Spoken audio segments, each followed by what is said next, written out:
Esse aqui chama Projeto Esqueleto, se você junta as palavras da esqueleto, que conversando com um aluno, que ele é TEA, né, de nível 1 de suporte, ele tem uma habilidade muito grande para desenho, e aí eu falei assim, eu tenho que aproveitar essa habilidade que ele tem para o desenho, para a gente poder desenvolver um trabalho interessante, que faça sentido para ele nesse caso. Então, a gente começou a escrever uma história, e aí a gente foi fazendo, isso aí é o desenvolvimento de 2 personagens principais, que é o Esqueleto e o...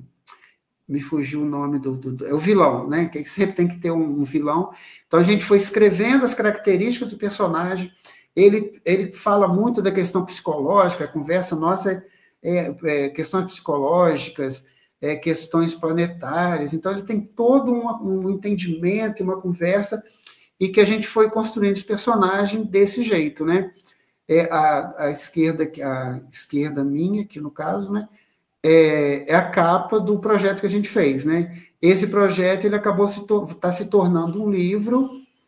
Pode passar, por favor, que eu acho que tem aí na frente. Aqui são os desenhos, né, que ele está fazendo a partir da história, que a gente tentou fazer, pensou na construção de uma revista em quadrinho. A revista em quadrinho começou a se tornar um mangá, e aí a gente foi pesquisando o que é mangá, quais são os tipos de mangá que existe, né, na cultura japonesa, para saber se era viável, e a gente foi fazendo o desenho, a princípio em história em quadrinho, e no meio foi tomando uma outra perspectiva, tanto do desenho dele, que foi aperfeiçoando, quanto da própria divisão das páginas. Então, assim, foi um trabalho que foi feito a miúde, a gente foi a cada dia construindo, e com a história. Então, ele sentava e falava, não, agora você senta, vamos digitar. A gente conversava sobre a história, aí ele dava uma viajada. Eu falei, não, peraí, a gente está saindo do foco que a gente teve no início, vamos tentar retornar. Isso está fazendo sentido? Isso não está fazendo sentido? Então, tudo com a gente conversando com ele para que ele pudesse realmente ter uma participação efetiva no trabalho. Não é um trabalho meu, é um trabalho dele que eu vou orientando, né? Isso a gente também tem que ter essa mentalidade para a gente não se sobrepor, né, ao trabalho que eles estão apresentando, que para eles é de uma importância muito grande. Pode passar, Débora. Aí é ele fazendo os desenhos, fazendo a escrita, né, que a gente vai esse trabalho a gente vai registrando para ter esse momento mesmo dessa troca, né? Pode passar, por favor. E aí, assim, esse é um outro trabalho de um outro aluno também, com TEA. Ele já era mais velho um pouco, estava no 3º ano do ensino fundamental. Ele teve um percurso escolar muito complexo, muito complicado.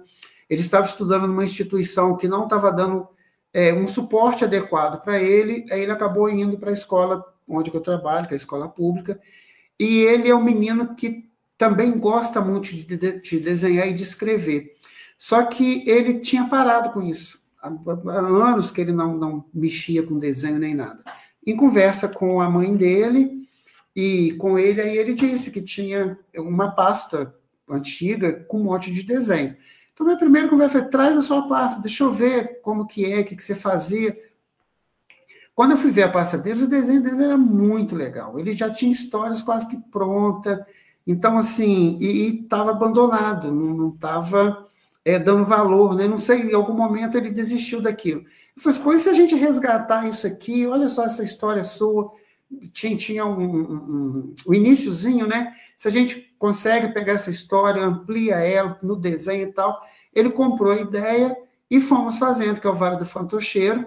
Aí, esse desenho do lado, que é a capa da pasta, onde que a gente vai guardando coisas, ele que fez, ele entrou acho que não foi no Canva, não, ele trabalha muito bem com design gráfico e tal, não sei qual programa que ele usou. Então, ele que fez a capa, então, assim, foi um incentivo, foi um resgate daquilo que ele estava trabalhando, terminou o ensino médio, saiu, não tive mais contato com ele, mas a mãe dele disse que ele ficava no quarto dele escrevendo, que ele já estava escrevendo, acho que o 2º livro, só que ele não mostrava para ela e não ia adiantar nada, porque ele estava escrevendo tudo em inglês. Eu falei, se eu lesse, eu não ia conseguir entender. Então, assim, como que esse resgate fez muito bem para esse rapaz, né? Então, assim, a gente precisa ter em mente que a gente pode, né? A gente tem possibilidade de dar esse incentivo, né? Quando a gente resgata esse trabalho, dá importância ao que eles fazem mesmo, né? Pode passar, por favor.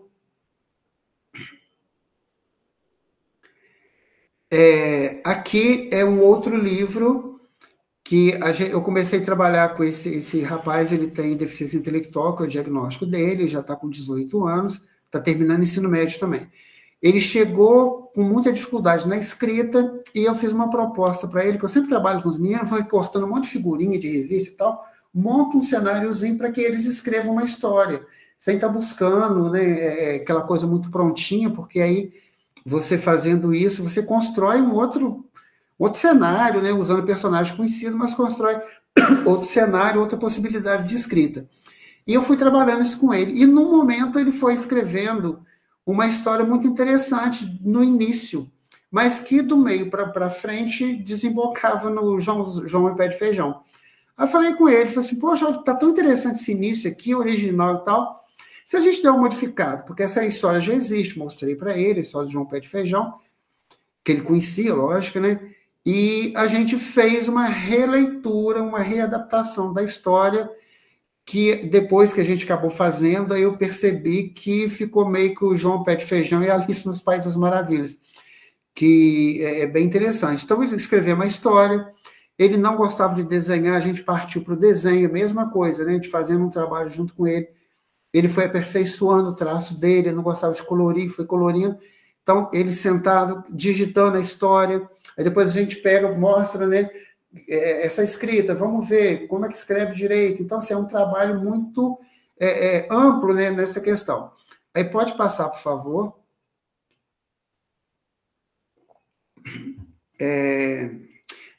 Tá meio, não entendi, porque está meio fora de ordem aqui, mas eu vou contextualizando lá em cima, né? A partir daquele trabalho que eu fiz com ele lá, da escrita desse livro, a gente começou, pegamos os personagens do livro e fizemos a proposição de um jogo, que a gente joga muito, e eles mesmos que sugeriram isso. Vai passando, Débora, para ver onde está a questão do jogo, depois a gente volta aqui, porque aqui é mais imagem desse trabalho mesmo feito na sala de recurso, né? Pode passar. Pode passar mais um pouquinho. Aqui. Essa aí. E aí a gente pegou os personagens da história que ele fez e tal, a gente foi trabalhando, e a proposta foi da construção de um jogo, e a princípio pensamos numa trilha, né, tendo ideia daquele jogo lá de trás, mas só que no meio do caminho a gente estava jogando Ludo, aí eu falei, e se a gente fizesse um tabuleiro baseado no Ludo? Aí eu falei, caramba, como é que vai ser agora, né? Cabeça para funcionar, e acabamos chegando, a gente foi fazendo...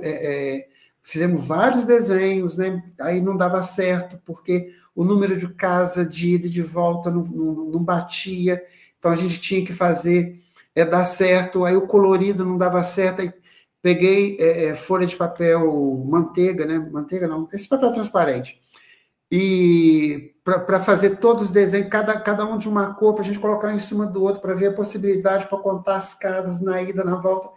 Enfim, o jogo está quase pronto, que é esse jogo que tem essa roleta em cima, a gente roda a roleta, e aí para no número, é o número de casas que você anda, não são dados, a gente vai pela roleta. Tem algum lugar da roleta que tem uma cartinha, é o mesmo esquema, aí você compra uma carta do personagem, que vai te dando algumas informações para você andar no jogo, né? Ou vai para frente, vai para trás, ou para de jogar e tal. E vai passando mais um pouquinho, porque aí tem o desenho que a gente terminou, essa não, esse é de cima mesmo. Não, de cima, esse aí. E aí, no meio aqui, eu cortei cartinhas pequenininhas de um material mais grosso e fui escrevendo o nome dos personagens e algumas regras que a gente foi conversando para poder ver se funcionava, né? E aí depois eles fizeram os desenhos das cartas. Tem um aluno que é o autor da história, né, original, fez os desenhos, como ficaram muito bons, porém são desenhos dele. E tem um outro aluno que está no grupo que é um artista, ele tem essa habilidade para o desenho, né? E ele também fez. Aí, a princípio, ele falou assim, a gente vai usar o desenho do outro, que está mais legal, não sei o quê. Aí, a princípio, aceitei a ideia. Falei, não, peraí, é um trabalho em conjunto, é um trabalho nosso. O seu também tem que ser valorizado. Então, assim, as cartas serão usadas com o desenho de todos eles. Depois eu vou editar para colocar as regrinhas aí para poder finalizar o jogo, que vai ser feito junto com o livro. A gente está pensando em lançar esse livro lá pela escola, né? Só que precisa de verba, a gente tem que correr atrás disso, do livro e do jogo, desse aí, que é Uma Viagem Inesperada, que a gente também está fazendo com aquele outro livro do menino que escreveu a história do Wesker Leto. Só que como ele tem uma outra visão e tal, a gente vai fazer mais voltado para RPG. Estou aprendendo também o que é RPG para poder a gente trabalhar junto. Esse que eu falei que foi feito essa semana, agora há pouco. Eu trabalho com alguns alunos e eu queria trabalhar com eles a questão da escrita, né, para ver desencadeamento de ideia, né, organização de pensamento, mas queria fugir da escrita convencional mesmo, né, de atividade e tal. Aí eu pensei num grupozinho, na verdade era uma menina, depois virou um grupo, e decidi, assim, eu acho que eu vou fazer com todos os alunos que eu estou atendendo, porque eu acho que vai ajudar cada um dentro do seu livro. Que aí eu fiz um diário de bordo, que aí eu peguei, a gente recortou, eu imprimi umas folhas com as pautas e tal, com um desenhozinho, aí eles recortaram letra de revista para fazer a capa, cada um escreveu o seu nome e tal, e eu estou fazendo com aquele coisinha de pasta que a gente vai tirando e colocando, porque a ideia é acrescentar coisas ali. Faz um jogo, faz um jogo da velha, aí coloca ali no meio para poder eles jogarem, aí de repente um desenho para colorir, uma trilha, um labirinto. Então o objetivo é ir acrescentando coisas para quase virar um almanaque, né? Enquanto isso, depois que a gente termina o atendimento e tal, do que a gente fez, chegamos, a gente conversa, a gente faz uma atividade, aí eu deixo um tempinho, a gente para e escreve o que a gente fez naquele dia ali. Chegamos, fizemos isso, jogamos tal jogo, o dia foi assim, foi bom, não foi bom, e a gente vai estar escrevendo, e está dando super certo, porque estou conseguindo trabalhar a escrita com eles, sem ser uma coisa convencional, vamos dizer, apesar de ser convencional, né? Mas foge um pouco da questão da escrita, a coisa da escola, tentando fugir um pouco, né? E está dando super certo. Só um minutinho. Acho que eu fiz alguma coisa que eu não entendi, Débora, mas enfim. E aí, assim, só para...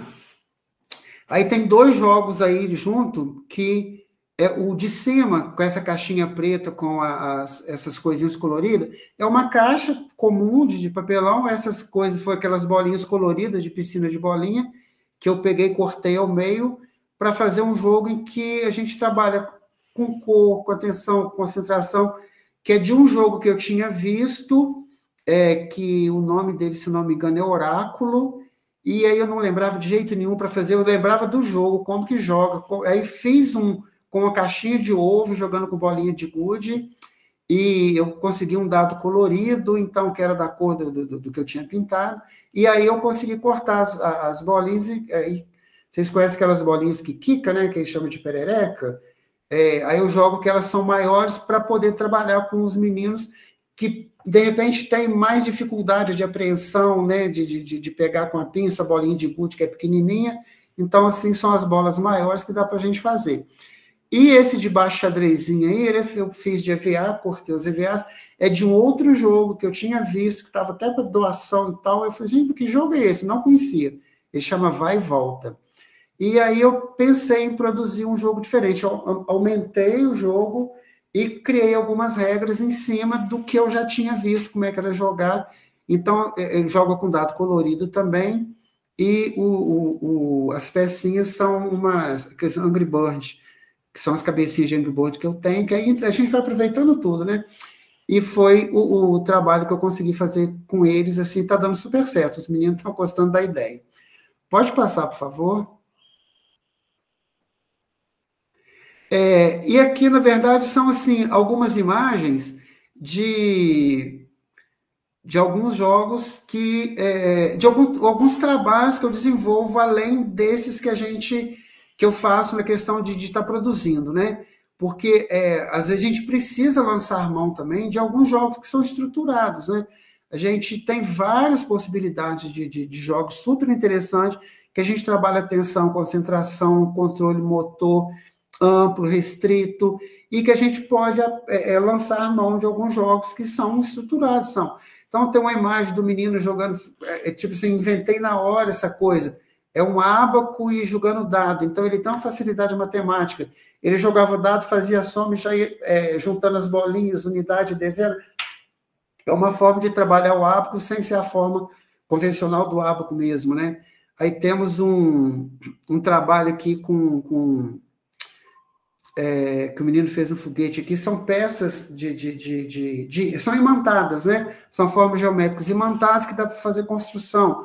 Então, assim, são 1000 possibilidades que a gente tem também de fazer um trabalho com coisas que a gente já tem pronto, né? A gente pode lançar mão disso. Pode passar, por favor? Estão quase acabando, tá, gente? Aqui outras imagens. A primeira imagem aqui, esse jogo de madeira, ele chama Senet, é um jogo egípcio, segundo a história, é o jogo de tabuleiro mais antigo do mundo. Ele é muito interessante de trabalhar, eu tenho ele comprado pronto, e eu produzo ele com os meninos. A gente desenha no tabuleiro, pega as pecinhas, eu faço com rolha de vinho, que é muito interessante.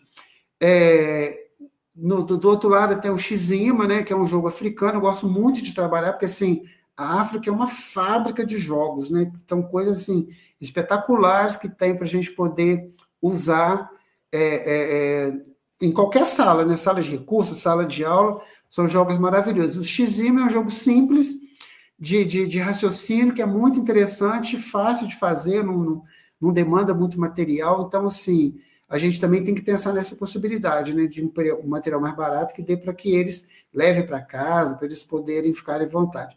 Pode passar. Vamos passar, eu acho que agora é só a imagem mesmo de algumas atividades. Esse aqui é herbário virtual.